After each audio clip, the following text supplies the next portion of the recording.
And so moving along in Deleuze Guattari's A Thousand Plateaus, we move on to chapter 6, which is called November 28th, 1947, How Do You Make Yourself a Body Without Organs?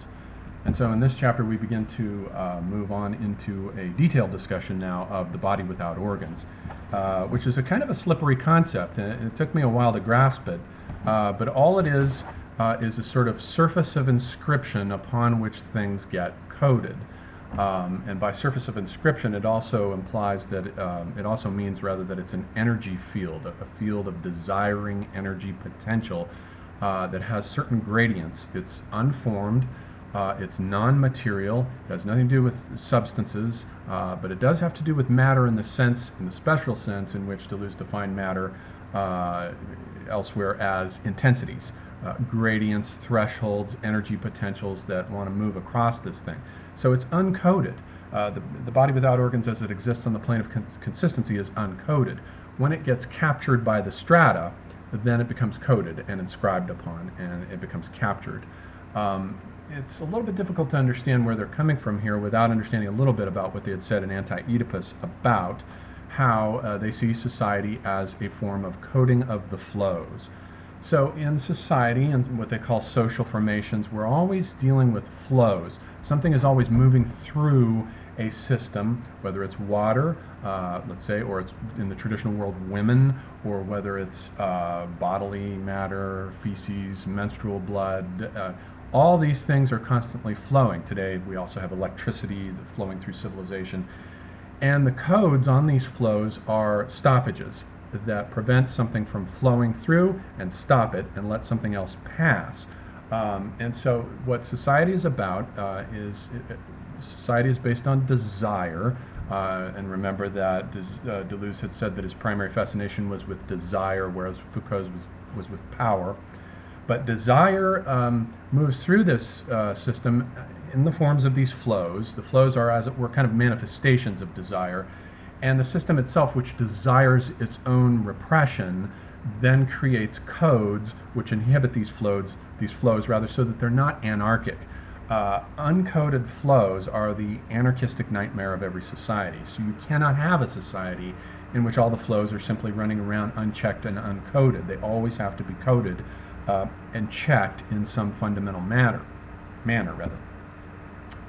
So this is the idea now of coding the flows. Now in A Thousand Plateaus, the body without organs becomes basically this desiring energy that is seeking outlets for itself, and that is moving through the strata, basically.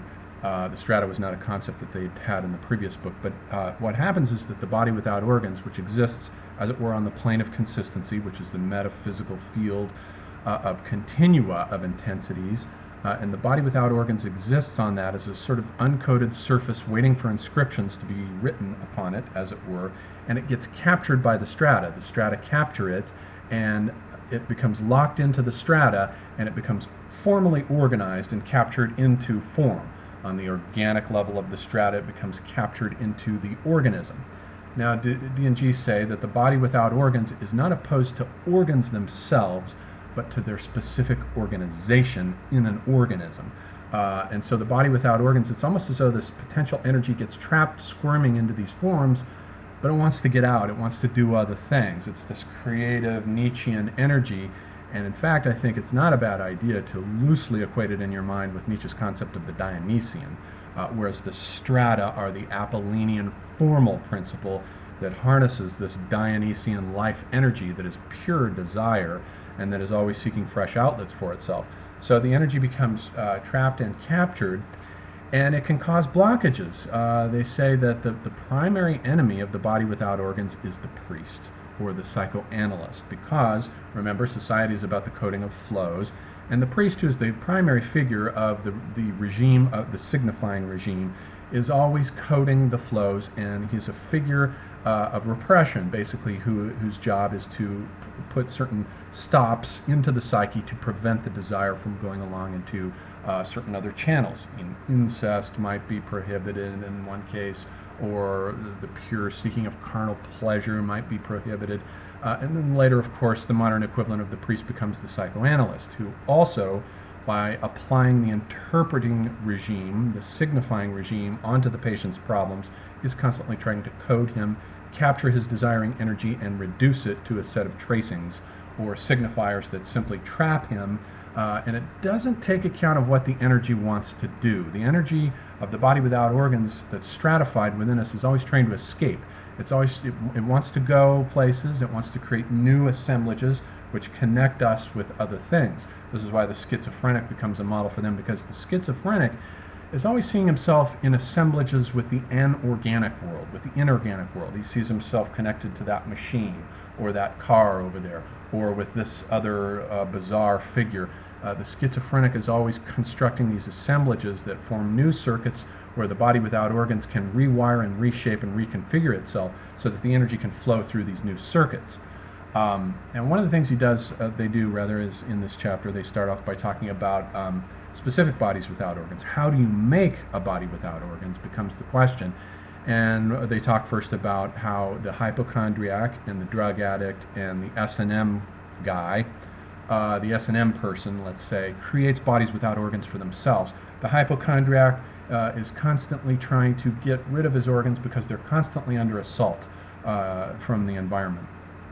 The drug addict wants to create a kind of cold body without organs that becomes this field of coldness in which, as William Burroughs puts it, his spine becomes as frozen as a hydraulic jack and all the organs shut down so that he can just experience these waves of intensity of cold moving across the surface of the body without organs that he constructs with his drug addiction. Same thing with the masochist. They say that the masochist is trying to construct a body without organs insofar as what he does is he sews up all the organs, puts the ball in his mouth, harnesses himself, closes himself up so he can't move, suspends himself from the ground, basically constructs a body without organs by shutting down the functioning of all of the organs, so that now there is a field of inscription across which new intensities can pass, and in this case the intensities will be pain waves that now are enabled to pass across this new body without organs that he's constructed for himself. Or they talk about the other example of the masochist who wants to play the role of, let's say, a horse, and he gets down on his hands and knees, and the mistress has to whip him, and a bit and a bridle has to be attached to him. What's happening here, they say, is the construction of a body without organs with a new assemblage. Every assemblage has a body without organs that forms as its field of energy potential upon which the coding process can take place. In this case, we have the construction of a man-woman-horse assemblage that constructs a new circuit so that the masochist identifies himself with the horse. And the horse is a field of desire unto itself. It has its own series of innate desires that society codes on it by whipping it and training it and disciplining it.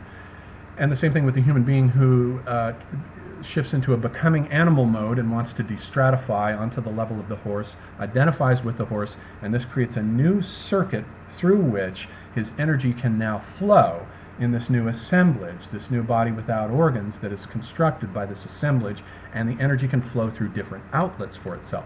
So it's all about doing. Constructing a body of organs is about experimentation and doing. It's not a matter of interpretation.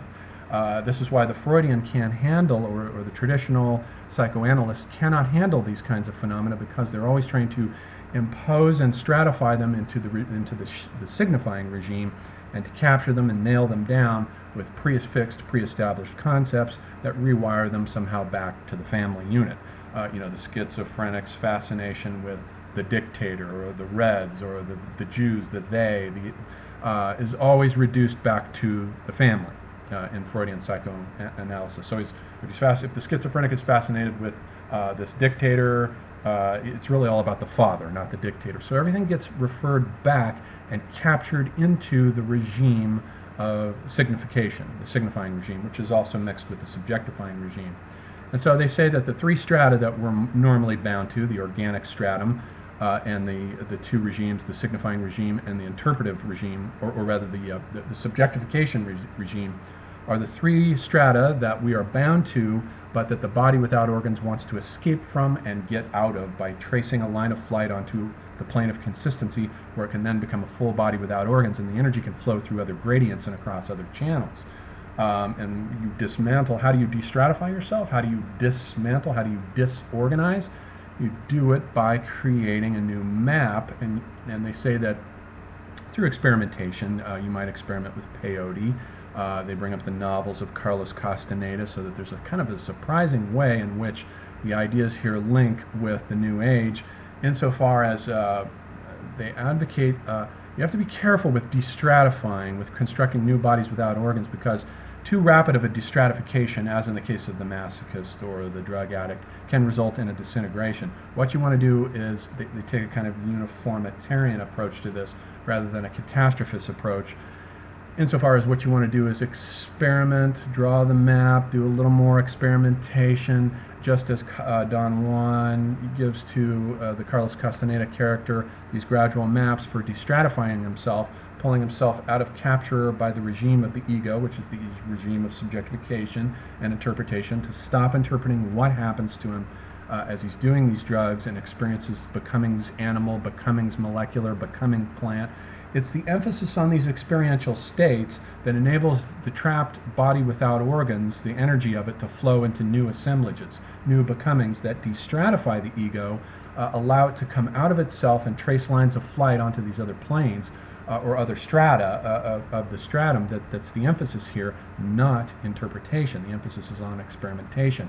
And so in a weird way, in a surprising way, D&G here become compatible with the New Age emphasis on moving the mind out and getting the experience in, as in the case of, let's say, Stanislav Grof's holotropic breath work, where he gets you to do a kind of breathing process that does induce a catastrophic destratification in which these becomings can take place. You become an animal, you become a plant, and it's the experience of the energy tracing a new line of flight and constructing a new plane of consistency for itself that is emphasized, not the mind's interpretation of it in accordance with a Freudian or a Jungian regime, which appeals only to the strata of the mind, the strata of the sign regimes, not to the plane of consistency where the body without organs is trying to spill out back onto and trace new patterns.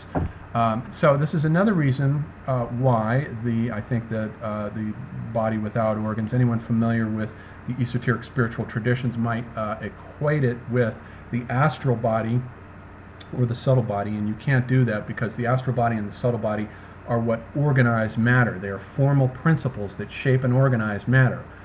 But the body without organs is precisely what is bound up into matter and wants to escape from it by destratifying and tracing new lines of flight and deterritorializations that will construct new assemblages. It wants to get out. It's not an energy that constructs things and brings them together. It is desiring energy. It seeks conduits and pathways, but it doesn't build the organism, and it's not an astral or subtle body, nor is it a postmodern equivalent of that. If it's an equivalent of any kind of traditional idea at all, it's, as I've said, the Nietzschean Dionysian energy, but that energy, of course, is catastrophic, so you have to watch it. That is the life energy, or the Schopenhauerian will that is always desiring things for itself, but it doesn't equate to the astral body in any way, shape, or form.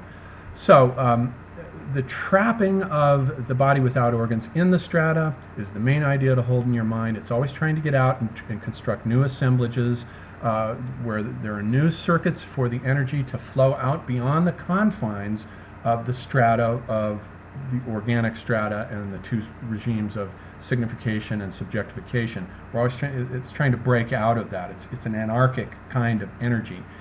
And it can become anarchic if it's dangerous. Cancer is a form of the body without organs attempting to destratify in a micromolecular way, where cancer cells are constantly being produced by the body and they're attempting to destratify, and the body has to imperialistically hold them together and prevent them from becoming a threat. So you can get the body without organs in the strata that can become a danger if it destratifies in a chaotic or anarchic manner, the same way that it can do so in a society with revolts or fascisms and so forth that can function as social tumors that disrupt the normal functioning of the society. So the body without organs is a potential energy that can become creative because it can seek new outlets and trace new lines of flight and construct new assemblages, but it's also dangerous because if you destratify too quickly, you end up with death and destruction, and a line of flight becomes a line of abolition or a line of death, which is exactly what you don't want. And so those are the main ideas about it. There's a kind of myth that's involved in here, actually. I noticed as I was reading this that it's the old Babylonian myth of Marduk, the Babylonian god who was the creator god who slays the dragon Tiamat, cuts her up, carves her up, and constructs the cosmos out of pieces of her body. She is the body without organs. He is the formal principle of the strata, which is governed by the abstract machines, of course, that takes up her body, incorporates it, and traps it into the world of strata. So there are mythic ideas at work organizing the ideas, the postmodern ideas of Deleuze and Guattari that are worth considering as you read through this. But that's it in a nutshell.